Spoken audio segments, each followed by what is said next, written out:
Welcome back to the deep dive. Today we are strapping in for an intensive, really targeted deep dive. Mm-hmm. This one's designed specifically for you, the financial reporting student.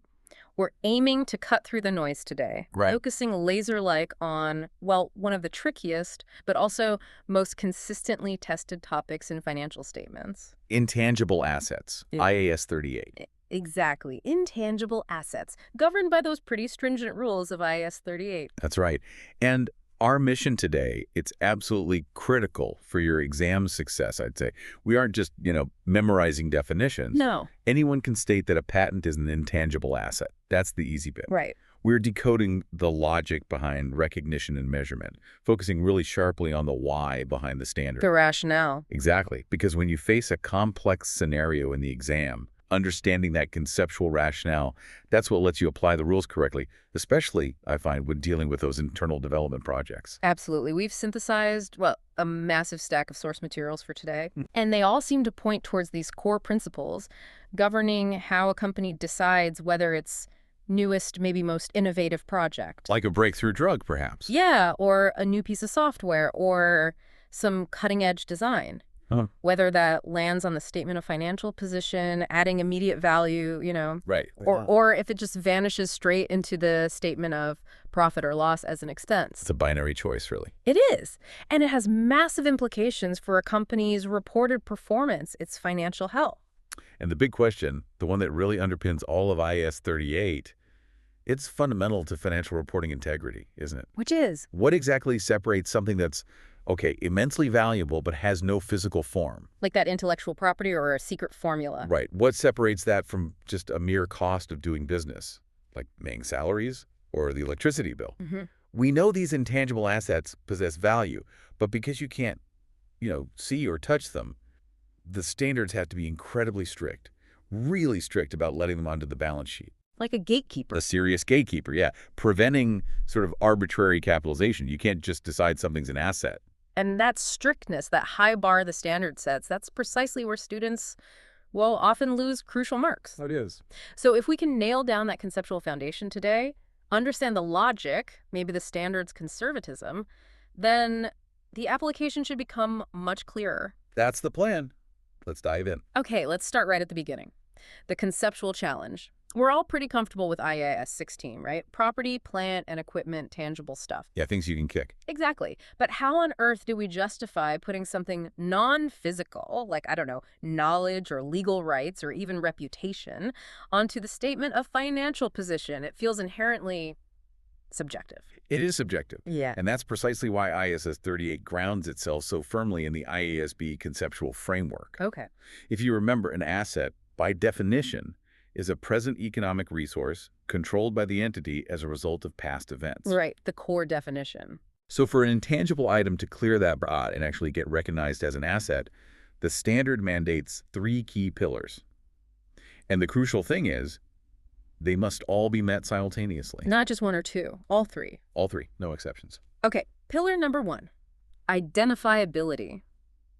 This sounds like maybe the first hurdle that lots of valuable things might fail to clear. It often is. It's the absolute cornerstone, really. Yeah. It sets true intangible assets, apart from just, general positive business attributes. So what does it mean, identifiability? It means the asset must be separable from the entity itself. Separable. Yeah.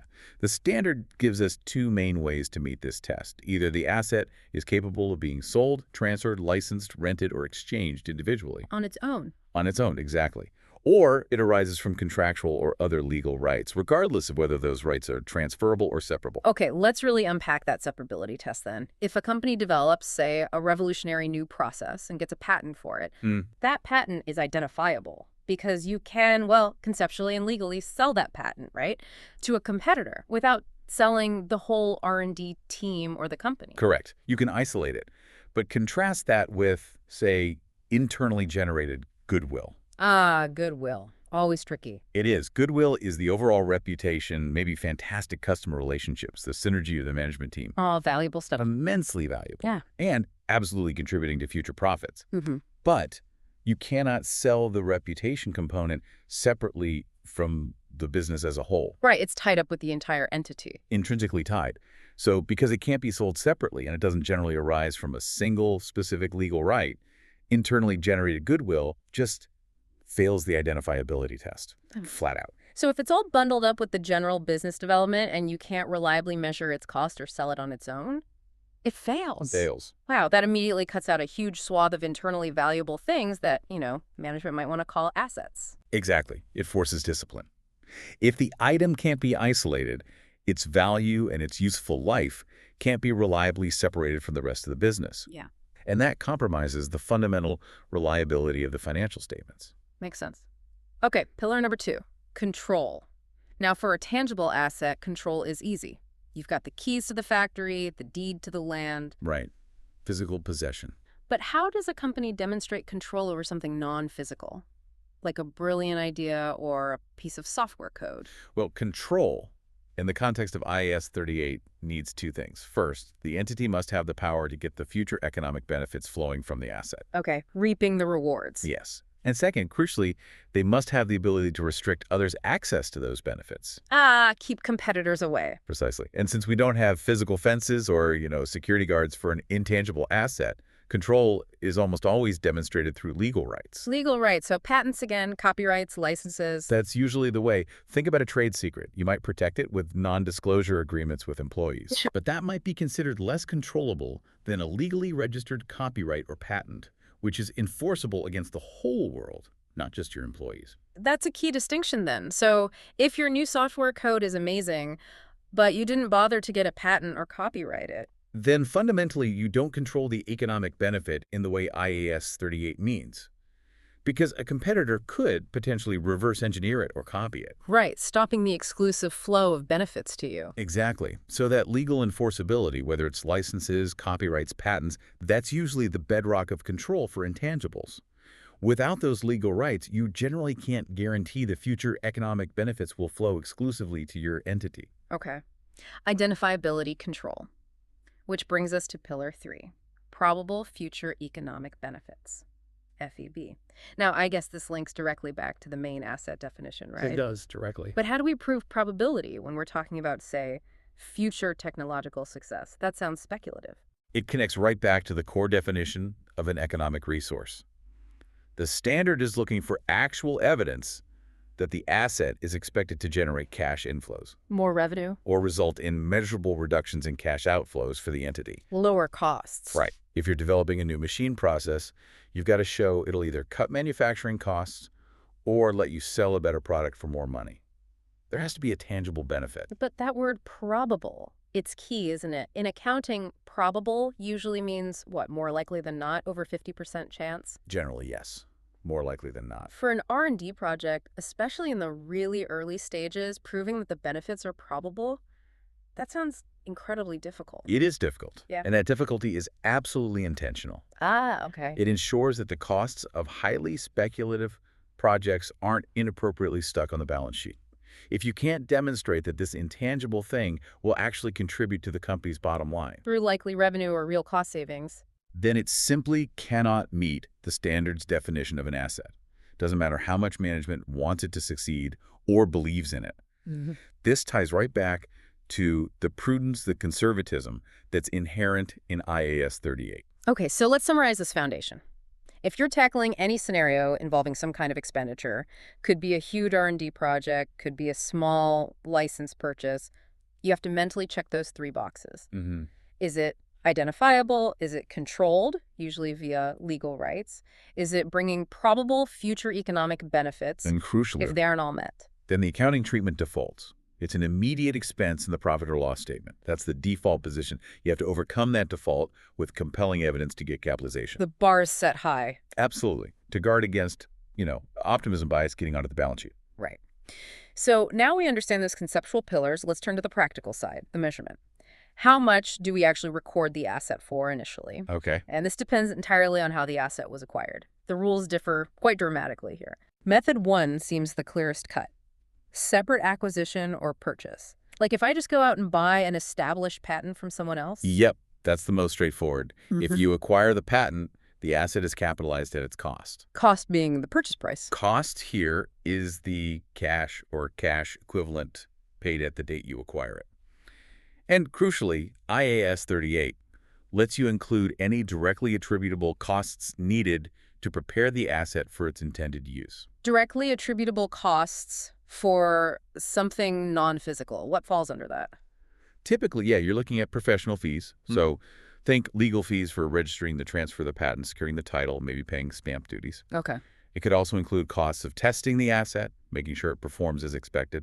For instance, if you acquire a license for a new manufacturing process, the cost of running some initial trials just to make sure the process works efficiently before you go full scale, that would likely be included. And once it's acquired and ready, available for use. Then amortization begins over its useful life, reflecting the consumption of those future benefits we talked about. Okay, simple enough. But method 2. This is where the waters get, well, very murky, and where the exams tend to focus. Internal generation. Yeah, this is the big one. And within internal generation, we first have to address the things IAS 38 has just outright prohibited from being assets. The non-starters. Exactly. IAS 38 is extremely strict here. It states that internally generated brands, mastheads, publishing titles, customer lists, and anything similar in substance. Like a good reputation. Pretty much anything like that cannot be capitalized. Full stop. They must be expensed immediately as the costs are incurred. But wait a minute, this feels, well, almost counterintuitive compared to business reality, doesn't it? How so? Well, if a company spends, say, hundreds of millions building a brand reputation, maybe a huge advertising campaign leading to global recognition, surely that has immense long-term future economic benefit. It probably does, economically speaking. So why the absolute harsh restriction? Doesn't this massively understate the true value of many modern businesses, especially service or tech companies? It potentially does understate the economic value, yes. But that's a deliberate choice made by the standard setters. And it's driven entirely by the need for reliable measurement. Ah, reliability again. Always. The cost of generating a brand or a customer list internally. It simply cannot be separated reliably from the overall cost of developing and running the business. How do you mean? Well, think about it. Where do the costs of building the brand actually begin and end?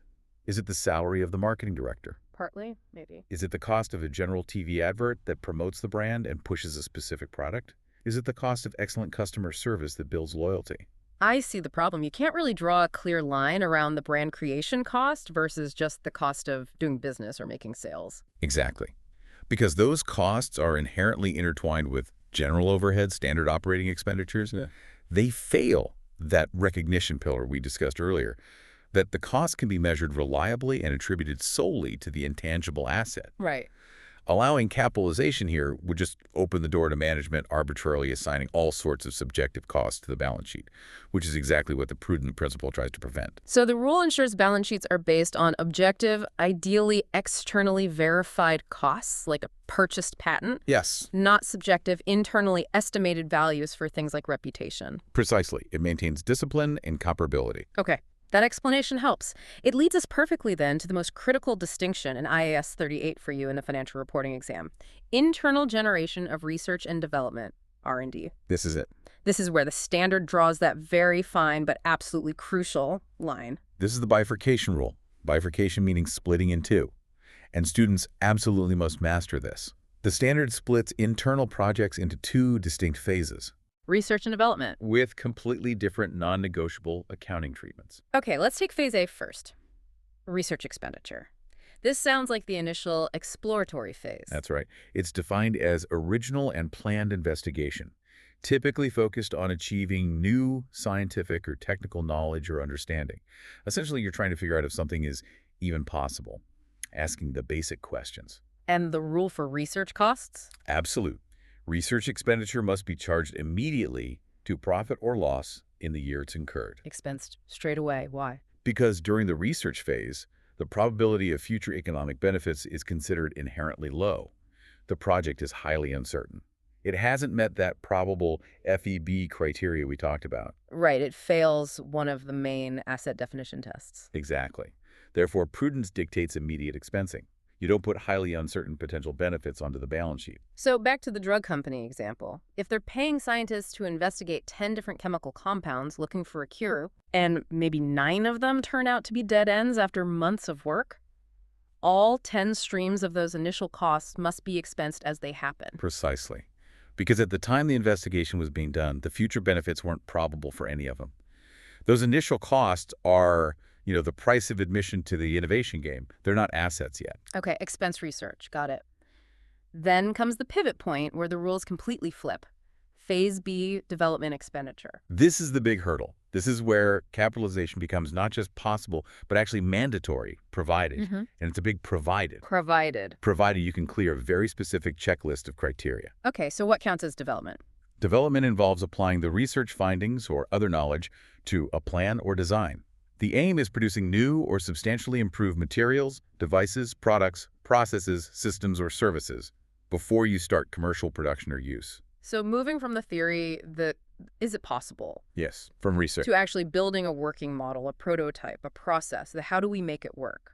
Stage. That's a good way to put it. Moving from theoretical possibility to a practical application. And the rule for development costs. Development costs must be capitalized, recognized as an intangible asset, but only when the entity can demonstrate that all 6 criteria mandated by the standard have been met. All 6, not 5 out of 6. All or nothing. It's a cumulative test. If you can't satisfy all 6 of those criteria for a given period, the expenditure for that period gets treated just like research cost. So it gets expensed immediately. Expensed immediately. But the very day you can demonstrate you satisfy all 6, capitalization becomes mandatory from that point forward. Okay, we absolutely need to break down those 6 criteria because I imagine the exam often hinges on identifying which one might be missing or uncertain in a scenario. It frequently does. Let's group them slightly. The first 3 really deal with the project's ability to actually be completed. Criterion 1, technical feasibility. Can the asset actually be completed so it will be available for use or sale? This needs verifiable evidence that the technology works or the product can be manufactured. If you simply can't build the prototype, you fail this test. Makes sense. Criterion 2. Criterion 2, resources to complete. Does the entity have the necessary resources, think funding, staffing, technical equipment, to actually finish the project and then put it into use or sell it? So even if the tech works... If you run out of money halfway through or your key engineers leave, you fail this criterion. You might have the best idea in the world, but if the company's about to go bankrupt, the resources aren't there. Okay, and the third one in this group? Criterion 3, intention to complete and you sell. Management has to be committed to seeing it through. If the board decides halfway through that, actually the company should pivot to a completely different market. And scraps this project. Then the intention to complete this specific project is lost. Capitalization would have to stop if it had started. Okay, so those first 3 are about the entity's capacity and will to finish the project. Technical ability, resources, and intention. Correct.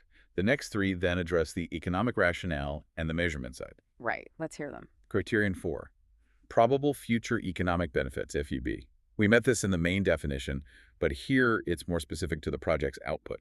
There must be a clear market for whatever the asset produces, or demonstrated utility if it's for internal use. So you develop a groundbreaking new widget. But if solid market research shows absolutely no one will buy it at a price that covers cost, you fail this one. No probable benefit. Criterion 5. Criterion 5, commercial viability. This is closely related to FUB, but focuses more on the market dynamics. Will it actually sell successfully? Or if it's for internal use, will it genuinely be productive and generate cost savings? This sounds like where market testing, competitor analysis, maybe pricing studies come in. Exactly. You need to demonstrate it makes commercial sense in the real world. And finally, the 6th criterion. Criterion 6, reliable cost measurement. Can the entity actually track the expenditure accurately? Specifically, the expenditure attributable to the development phase from the date the other 5 criteria were met. So you need proper cost accounting systems in place. Absolutely crucial. You must be able to isolate those specific development costs, the extra staff time, the materials for the prototype, the testing fees from the general operating costs of the business. And that reliable cost measurement, that links directly back to why internally generated brands were disallowed, doesn't it? It does. Because the costs couldn't be reliably separated. But here, because we're talking about hopefully a specific dedicated development project team, the costs are theoretically isolatable. They should be, yes. But critically, only isolatable from that specific transition date onwards, when all the other criteria click into place. Right. You can't just estimate it vaguely. Right. Okay, that's a powerful list of 6 hurdles. The clear exam strategy then is, if you get a scenario describing a project moving into development, You have to meticulously check those 6 criteria off, one by one. Yes, like a checklist. And if even one is uncertain or not yet met for a particular period, Then the expenditure for that period must be expensed immediately. Treat it like research. you can't defer it hoping it'll meet the criteria next month. You can't capitalize it partially. No. IAS 38 is strict. Mandatory capitalization happens only when all 6 criteria are met. But it's mandatory expensing if any one of them is missed for that period. Uncertainty equals immediate PL hit. The standard doesn't let you sit on the fence. Okay, let's put these rules into, well, sharp relief. Let's look at how the sequencing works in practice, maybe using a simplified scenario. That transition date seems absolutely critical. It is everything. We discussed that classic example, often used, involving a pharmaceutical business developing a new drug. Yeah. It tests the bifurcation rule perfectly. Right, the GSK-style scenario. Exactly. So imagine the company starts its initial investigation into a potential drug's viability on, say, February 1st. It's expensive work, costing $40,000 per month. For the first 6 months, February, March, April, May, June, July, this is clearly research. They're exploring, investigating. The outcome is highly uncertain. Benefits are not probable yet. So 6 months times $40,000, that's $240,000, that entire amount. Straight to the statement of profit or loss. Immediately expensed as incurred over those 6 months. It's a research burden on the PL. Got it. No asset yet. Correct. Now, let's say on August 1st, there's a breakthrough.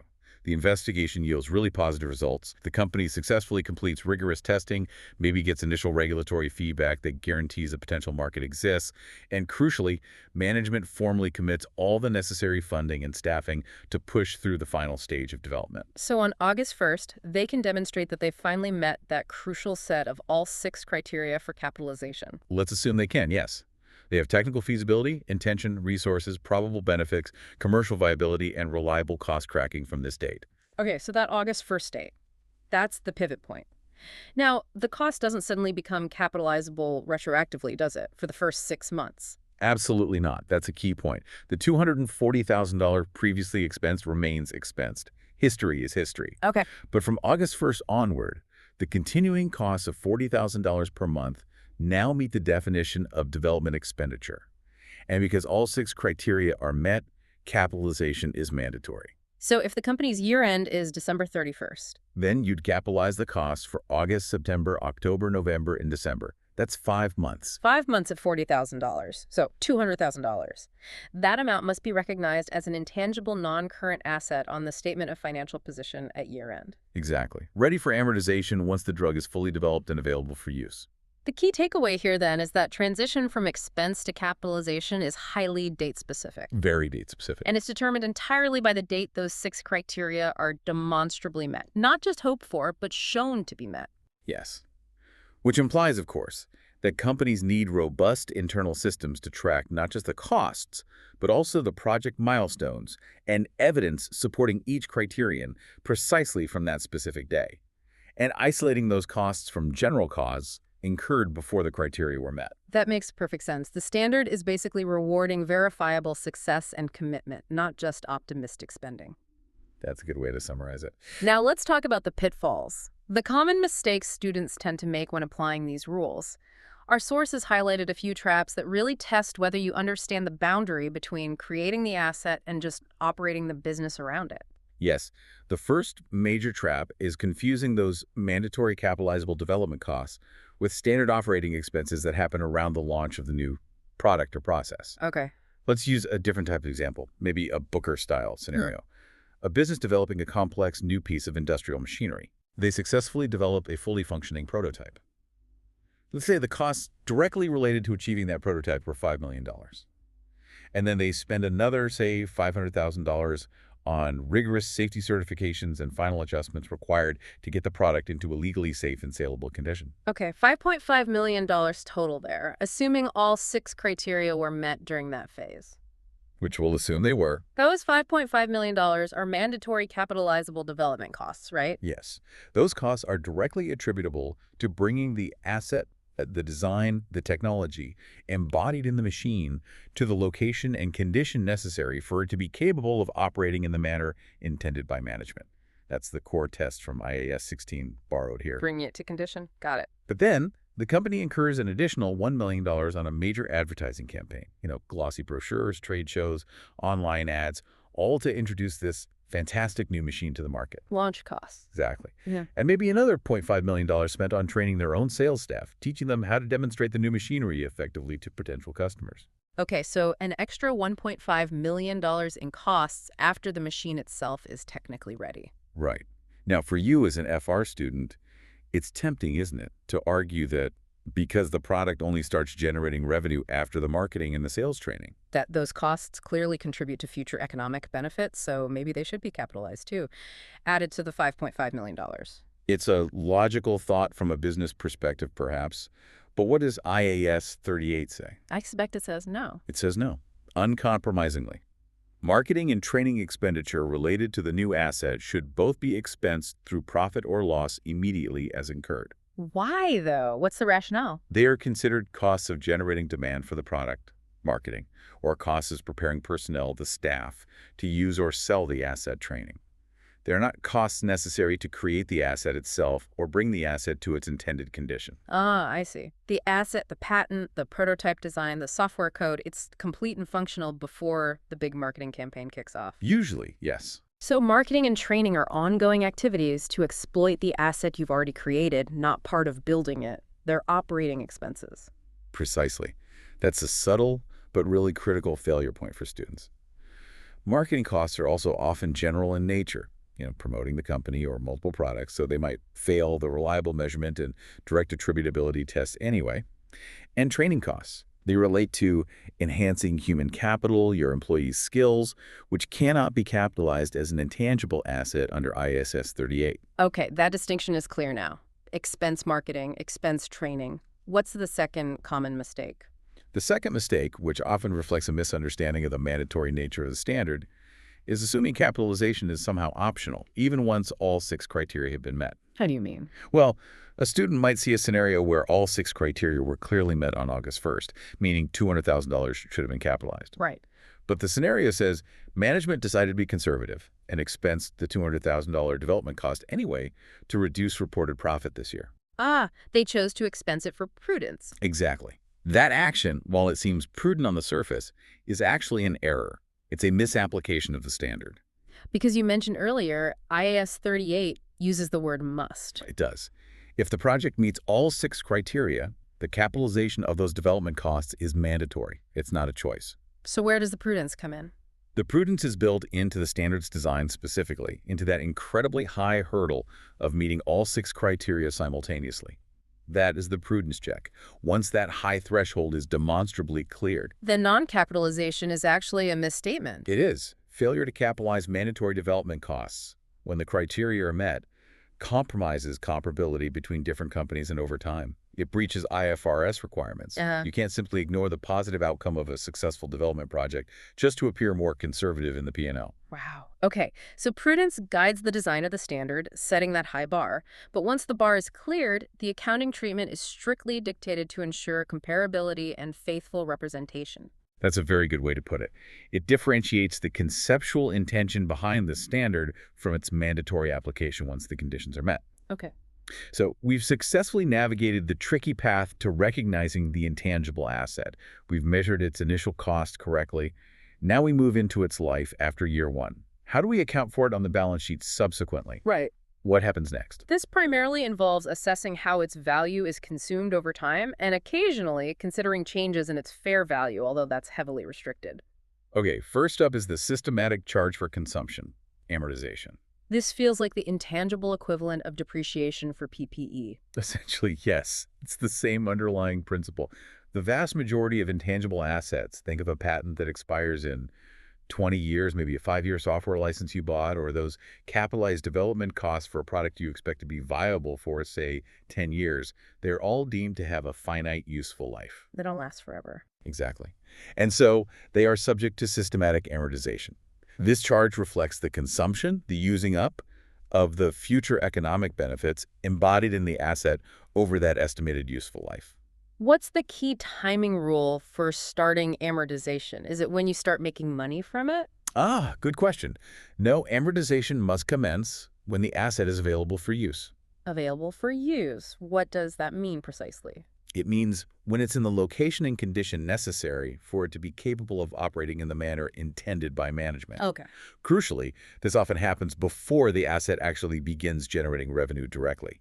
For example, if your patent is legally registered and the related technology is ready to be implemented into your production line, amortization starts then, even if the factory hasn't produced or sold a single product using that patent yet. Right. It's ready, the clock starts ticking on its useful life. The clock starts ticking. Okay, let's run a quick calculation then. Say a company acquires a well-known brand name for $20 million cash. They estimate its remaining legal and economic life is about 10 years. Okay. $20 million cost, 10-year life. Assuming a simple straight-line basis for amortization. Which is common. The annual amortization expense would be $2 million per year, 20 meters, 10 years. And that $2 million charge goes to the statement of profit or loss each year. Reducing profit. Reducing profit and reducing the carrying amount of the asset on the statement of financial position. IAS 38 does require that the amortization method should reflect the pattern in which the asset's future economic benefits are expected to be consumed, if you can reliably determine that pattern. Like maybe more benefits in early years? Possibly, using a reducing balance method. But if that pattern cannot be reliably determined, then the default is the straight line method. Okay, that covers finite life assets. But what about assets that might have an indefinite useful life? Does that ever happen with intangibles? It can, although it's less common than finite life.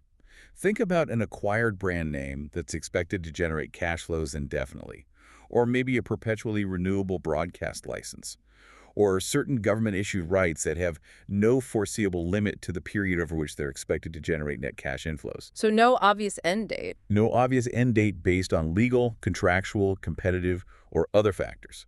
For these assets, amortization is suspended. You don't charge amortization. No amortization charge. That sounds good for profits. It does initially, but there's a catch. Because its value isn't being systematically reduced through amortization each year, IAS 38 mandates that it must undergo an annual impairment review. Ah, so you don't amortize, but you have to check if it's lost value every single year. Every single year, whether there's an indication of impairment or not. And this links us over to another standard, doesn't it? IAS 36. Exactly. IAS 38 essentially hands over the ongoing assessment of value for these indefinitely lived assets to IAS 36, impairment of assets. So the annual impairment test under IAS 36 ensures? It ensures that the carrying amount of that indefinitely lived intangible asset on the balance sheet is never higher than its recoverable amount. Recoverable amount being? The higher of its fair value, less costs to sell, and its value in use, which is based on discounted future cash flows. It provides a crucial safety net against overstated balance sheet values when the regular discipline of amortization is absent. Okay, so finite life gets amortization, indefinite life gets annual impairment tests. Makes sense. Now, for the really big constraint, maybe the trickiest conceptual barrier in IAS 38 compared to, say, tangible assets. Revaluation. Ah, yes. Revaluation. When we study IAS 16 for property, plant, and equipment, we learn that the revaluation model is an allowed alternative. Companies can choose to revalue land or buildings to fair value, often based on professional appraisal. Correct. That option exists under IAS 16. Why is that option essentially shut off, practically speaking, for most intangible assets under IAS 38? It goes back once again entirely to the principle of reliability. Reliability, again. Always. Intangible assets can only be carried at a revalued amount, i.e. fair value, if there is an active market for that specific type of asset. And this is a hyper-specific, almost impossible to meet test for the vast majority of modern intangible assets. An active market. What does that mean in the context of IAS 38? We need to be absolutely clear, because I can see students confusing, say, the general market for software companies with an active market for a specific piece of software. That's a critical distinction.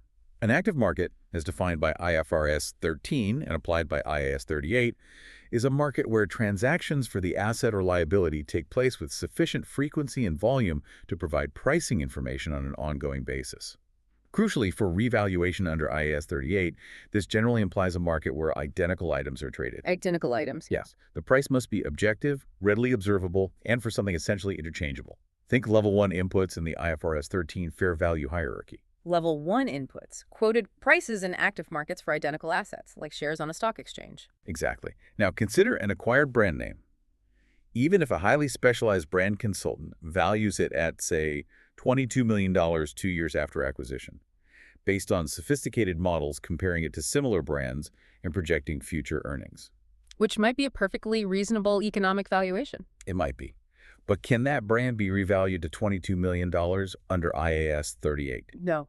No, it cannot. Why is the consultant's valuation, which seems credible, rejected by the standard for revaluation purposes? It's rejected because the consultant's valuation is typically based on discounted future cash flows, DCFs, or maybe comparable transactions for similar but not identical assets.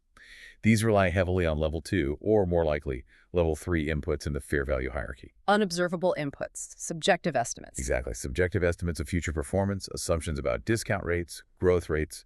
IAS 38, because of the inherent uncertainty and lack of standardization for most intangibles, demands level 1 inputs for revaluation. If it's not level 1, a quarter price for an identical asset in an active market, you simply cannot use the revaluation model. That's a key conceptual link. So IAS 16 allows revaluation for PPE more readily because things like land and buildings, while unique, are relatively more standardized. You can find reasonably comparable sales data. Level 2 inputs are often available and considered reliable enough. Generally, yes. There's more market evidence, albeit maybe needing adjustment. But intangibles, they are typically far more unique. Unique how? Well, the software package developed internally by Company A, even if it performs the exact same function as Company B's software, is inherently different. Different code, different license terms, different embedded know-how, maybe a different customer base it's tailored for. Right, they're not interchangeable units. Precisely. There is no pool of identical software packages being traded daily on an open exchange, which is what the active market definition effectively requires for revaluation under IAS 38. So we had that example earlier, the finance director wanting to revalue the company's newly successful drug patent using discounted future cash flow models because its potential value is huge. That wish, however logical it seems from a business or value creation perspective, it's completely prohibited by IAS 38 for revaluation. It is absolutely prohibited for revaluation purposes. Now, those DCF models are necessary for value and use calculations, which you need when doing an impairment review under IAS 36. Ah, okay. So DCF is used for impairment testing, but not for upward revaluation. Correct. Because for impairment testing, you're assessing if the carrying amount is too high compared to expected future benefits, value and use being one measure. But for revaluation, IAS 38 demands that much higher level of objective market-based evidence from an active market. It prioritizes prudence and reliability over presenting the maximum potential value of an asset on the balance sheet. Are there any realistic examples, then, of intangibles that do meet this incredibly strict active market test and could potentially be revalued? As mentioned in our source materials, the examples are incredibly rare and very specific.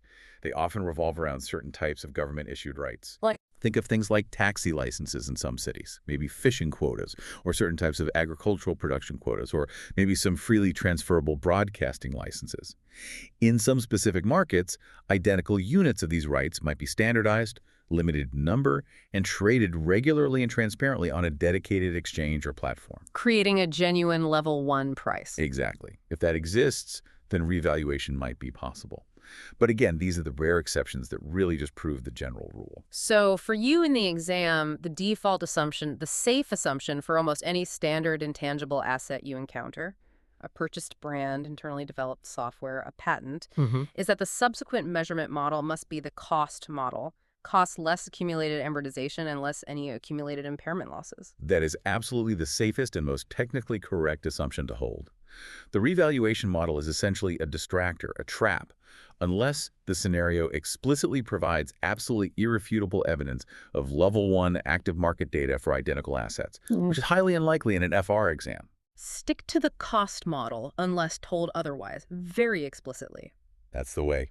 Wow, this has been an incredibly detailed journey through the twists and turns of IAS 38.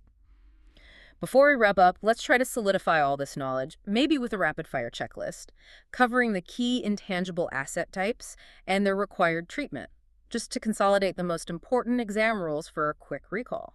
Good idea. Let's try and cement maybe 5 critical points.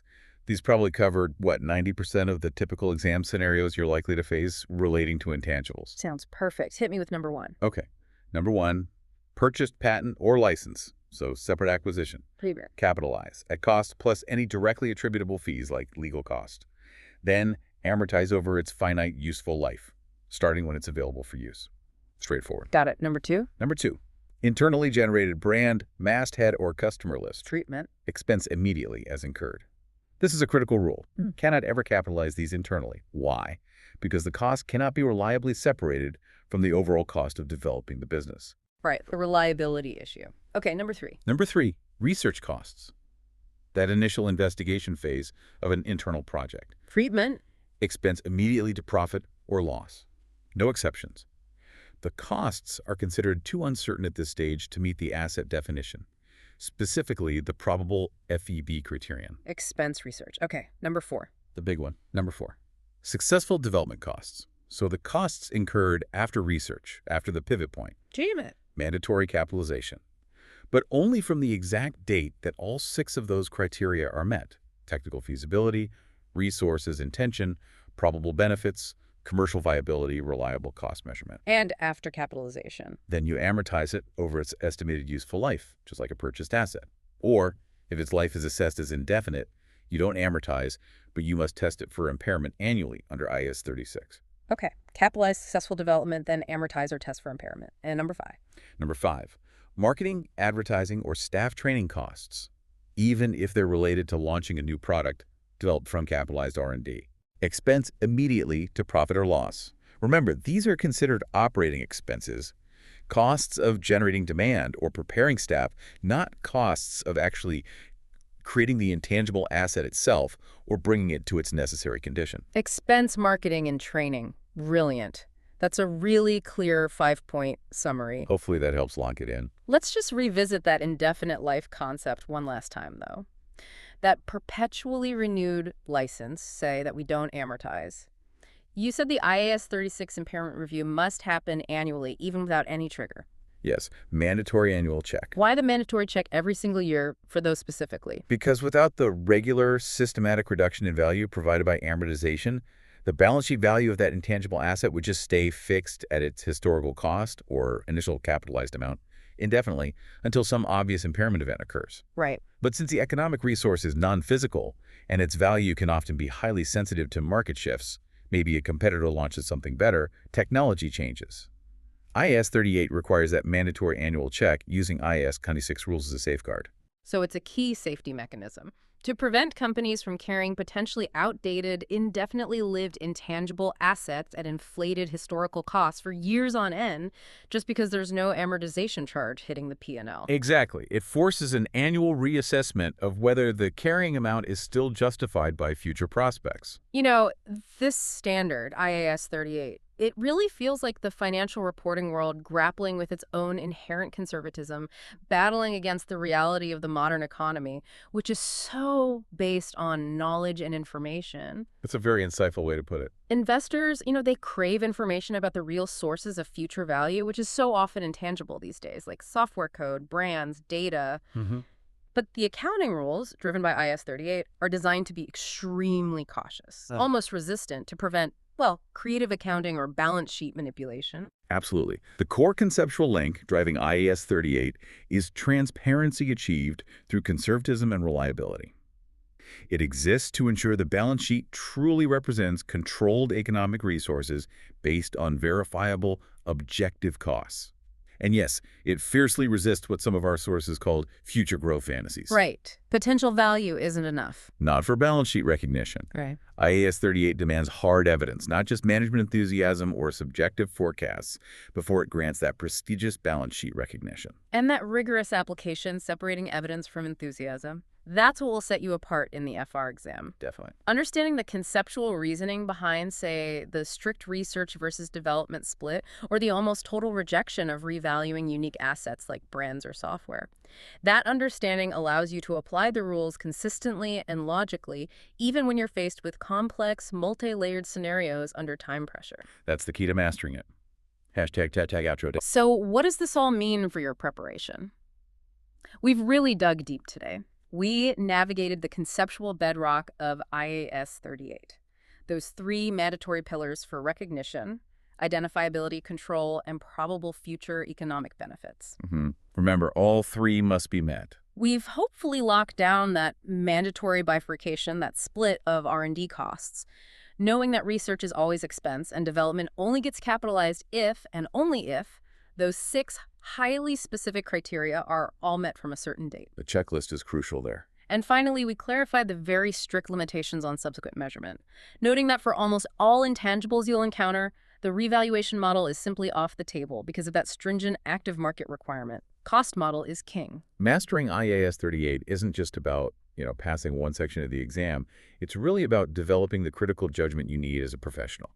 Being able to analyze a company's true financial position, separating the actual assets based on verifiable cost from expenditures that just create P&L noise, or worse, overstate the company's real position. This standard, in many ways, is a measure of your understanding of fundamental accounting reliability. Well said. Now, this intensive overview is, of course, part of the SmartPass program, which is dedicated to helping you succeed in your ACCA financial reporting exams. And we will continue to explore more financial reporting topics in depth in upcoming deep dives. Absolutely. We'll be covering other critical areas like IAS 36 impairments in more detail and the complexities of IFRS 15 revenue, so stay tuned for those. And in the meantime, we really encourage you to utilize the comprehensive SmartPass study resources that are available. They're designed to reinforce these principles with plenty of practice questions and, importantly, detailed solutions to help you see the application. Definitely check the accompanying notes or the description below this video for links to all those SmartPass study materials. And please do subscribe to the SmartPass YouTube channel for more high-value, exam-driven guidance like this. Your subscriptions and feedback really help us tailor this content. They do. Now, as always, we like to leave you with a final thought, something for you to chew on before your next study session. Okay. If knowledge, if expertise, if a stellar reputation, if these are arguably your company's most valuable resources in today's economy, Which they often are. and yet IAS 38 prevents you from capitalizing most, if not all, of the cost of developing those incredibly valuable assets internally, how do you, as a responsible financial professional, reconcile the undeniable economic value of that knowledge and reputation with the traditional cautious constraints of the balance sheet when you're reporting to external investors? That's a big question. It is. That's the core challenge, perhaps, of modern financial reporting in an intangible world. Think about that. We'll see you next time for the next deep dive.